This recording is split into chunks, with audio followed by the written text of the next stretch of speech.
Sending money on ETRADE is a straightforward process that allows you to manage your investments and transactions efficiently. Follow these steps to complete your transfer. Step 1. Log into your ETRADE account. Visit the ETRADE website or open the mobile app and enter your login credentials to access your account. Step 2. Navigate to the transfer section. Once logged in, look for the transfer or move money option in the main menu. This section is where you can initiate a money transfer. Step 3. Choose transfer type. Before filing a refund or dispute, use the ETRADE link in the description to open the refund dispute deadline calculator and confirm your deadline. Step 4. Enter transfer details. Fill in the required details for the transfer, including the amount of money you wish to send, the account from which the funds will be withdrawn, and the destination account information.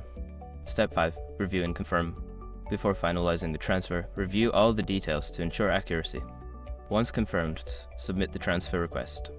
You should receive a confirmation message indicating that your transfer is being processed. After completing these steps, you will have successfully sent money on ETRADE.